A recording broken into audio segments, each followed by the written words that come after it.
Good morning, ladies and gentlemen, and I'm pleased to see that you made it back from the coffee break in one piece, so welcome back. What I'd like to do this morning is carry on from the theme of change that started with Albert's presentation. So change is very important, and what I'd like to do is to do two things. I want to describe to you some of the drivers for change which are impacting the way that many businesses engage with their clients. And I want to try and give you some practical examples from the veterinary world of where that may impact you in your personal practice. And please understand that I'm not a vet by training, so apologies in advance if my terminology is not quite that you would use.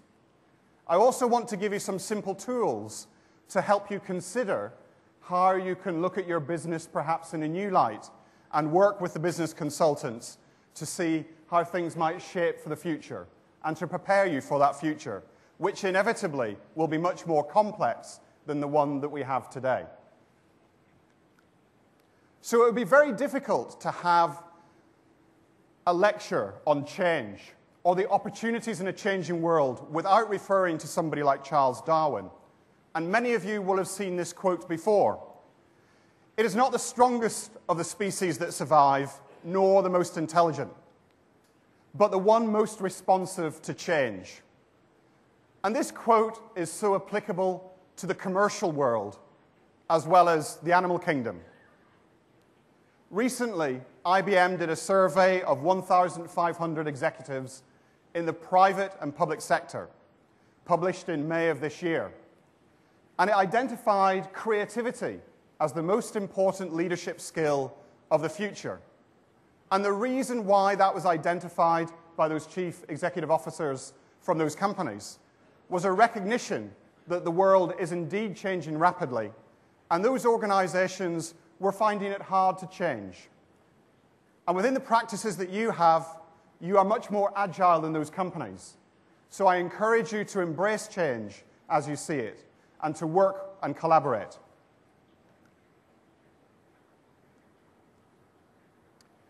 So what has been happening from a communication perspective over the last 50, 60 years?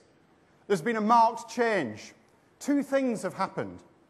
If you look on the left of this slide, you will see that news used to travel very slowly. Not only did it travel very slowly, but there was often very little information associated with it. As time has gone on and technology has enabled businesses and news organizations, what we are seeing is that we can get information in real time. It's possible to track things like bird flu on an individual case basis directly with people. It's possible to track infections like blue tongue. It's also possible that you will get information in a very rich format immediately from people that are actually there. So when the plane ditched in the Hudson River, the photos were picked up from Twitter, from an eyewitness that was there at the time with a phone, with a camera. And this is important because it means that as things happen in your world, as news is released, people will have an expectation, your clients will have an expectation, that you are aware of this latest news. And companion animal owners are also becoming much more active in this space, and I'll try and give you some examples of that as we move forward.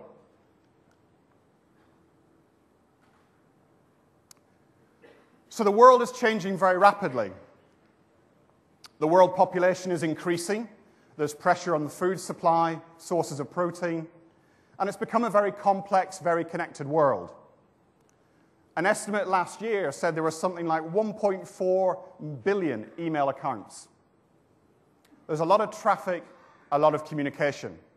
Facebook, a company that started in 2004, now has 500 million active users. Now, you may say to me, what does that matter to myself in my veterinary practice? This morning, before breakfast, I did a search for dog groups on Facebook. On the first page was a website of dog owners who had used a product called Sentry Pro. And that particular product, which I don't believe is a Pfizer one, there were very graphic photos of the adverse reactions which the dogs had suffered as a result in some occasions by the use of this product. So dog owners, people that care for their animals, that love them, that collect photos, that discuss things with other animal owners, are beginning to use these networks to form communities, discuss your products, your treatments, perhaps your own personal practice, what you do. And these are things that you need to be aware of, because people are going to come in and say, have you seen this? What do you think? And expect you to have an expert opinion like that. And you will have to respond to that, because these are your clients at the end of the day. Another example from my own industry, from pharmaceuticals, the New England Journal of Medicine, a very traditional publisher, they also set up on Facebook. They now have 150,000 users worldwide. And the reason for that is that they, as a publisher, are now moving into the online space and looking to see how they can drive traffic to their website and get the New England Journal of Medicine known better on a worldwide basis. Another important figure from some FDA documents that were generated by Google in response to a discussion on social media.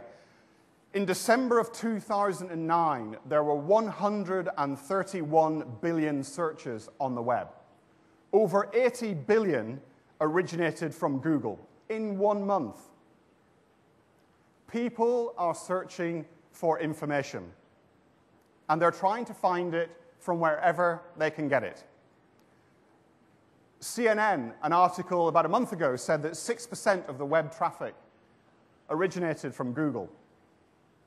So if you have a practice and you're promoting and you're trying to bring along new clients, then you need to consider how you will be perceived on the web, because your clients will be looking at that space. So what we've seen is a change in how companies, small businesses, engage with their clients. Many years ago, it was a push relationship. Information would be pushed at the client via a broadcast medium. Then the web came along, and people started to use search engines and realize how rich the information was. Not only did they find that, but they found there was an opportunity to form communities. If any of you have heard of a community called Dogster in the United States, it's a portal on the web where dog owners can put pictures of their pets, can discuss the latest trends in animal health, can discuss whether it's appropriate to use dog food or go organic, go natural. And it's interesting because that portal now has 3 million dog profiles on it.